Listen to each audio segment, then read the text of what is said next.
அண்மைச் செய்தி. சென்னையில் சட்டவிரோத பணப்பரிமாற்ற விவகாரத்தில் போதைப்பொருள் கடத்தலில் குற்றம் சாட்டப்பட்ட ஜாபர் சாதிக்கிடம் அமலாக்கத்துறை அதிகாரிகள் தீவிர விசாரணை நடத்தி வருகின்றனர். இதுகுறித்த கூடுதல் தகவல்களை தலைமை செய்தியாளர் ஜெயக்குமார் வழங்க கேட்கலாம். வணக்கம் ஜெயக்குமார், கூடுதல் தகவல்களை வழங்கலாம். வணக்கம் அருண். திமுகவுடைய முன்னாள் நிர்வாகியான ஜாபர் சாதிக் 3000 கோடி ரூபாய் மதிப்பிலான போதைப் பொருட்களை சர்வதேச அளவில் கடத்தப்பட்டதாக அமலாக்கத்துறை அவர் மீது வழக்கு பதிவு செய்யப்பட்டு அவரை கைது செய்து சிறையில் அடைத்தது.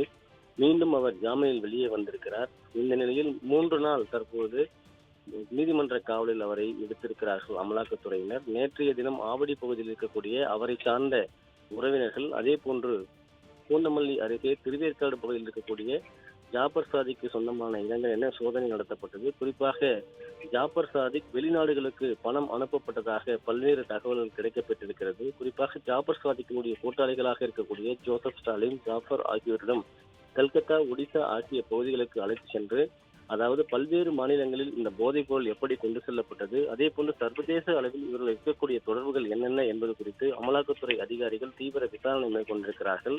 இந்த விசாரணையுடைய பின்புலத்தில் தான் இவர்கள் சர்வதேச அளவில் யார் யாரோடு தொடர்பு வைத்திருக்கிறார்கள், தமிழகத்தில் இருக்கக்கூடிய முக்கிய புள்ளிகளோடு இவர்கள் யார் யாரோடு தொடர்பு வைத்து இந்த போதைப் பொருள் கடத்தலில் ஒவ்வொரு மாநிலத்திலும் தங்களுக்கு சாதகமாக பல 1000 கோடி ரூபாய் வருவாய்களை ஈட்டியிருக்கிறார்கள் என்பது குறித்து அமலாக்கத்துறை இந்த தீவிர விசாரணையில் ஈடுபட்டிருக்கிறது. சென்னை நுங்கம்பாக்கத்தில் இருக்கக்கூடிய அமலாக்கத்துறை அலுவலகத்தில் வைத்து ஜாபர் சாதிக்கிடம் தீவிர விசாரணை மேற்கொள்ளப்பட்டு வருகிறது. குறிப்பாக ஜாபர் சாதிக் நீதிமன்றத்தில் பல்வேறு தகவல்களை பொய்யாக வெளியிட்டிருக்கிறார் என்று அமலாக்கத்துறை கருதுகிறது. அதனுடைய அடிப்படையிலேயே தற்போது இந்த தீவிர விசாரணையானது நடைபெற்று வருகிறது. 3 நாள் காவலில் இன்னும் பல்வேறு திடுக்கிடும் தகவல்கள் வெளியாகும் என்று அமலாக்கத்துறை அதிகாரிகள் வட்டாரங்கள் தகவல் தெரிவிப்பது குறிப்பிடத்தக்கது.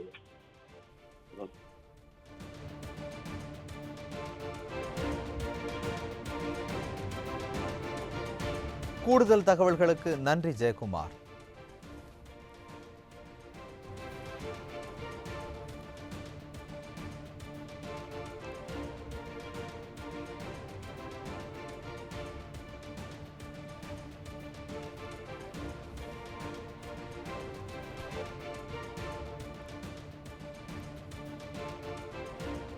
சென்னையில் சட்டவிரோத பணப்பரிமாற்ற விவகாரத்தில் போதைப்பொருள் கடத்தலில் குற்றம் சாட்டப்பட்ட ஜாபர் சாதிக்கிடம் அமலாக்கத்துறை அதிகாரிகள் தீவிர விசாரணை நடத்தி வருகின்றனர். அதனை அண்மை செய்திகளாக பார்த்து வருகிறோம்.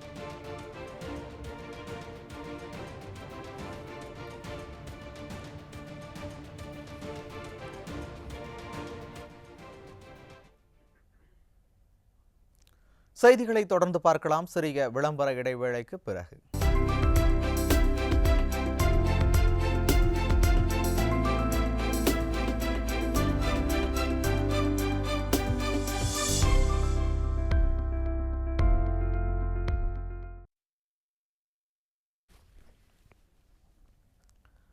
இந்த செய்தி தொகுப்பு இத்துடன் நிறைவடைகிறது. அண்மை செய்திகளை தெரிந்து கொள்ள தொடர்ந்து இணைந்திருங்கள் நியூஸ் ஜே தொலைக்காட்சி.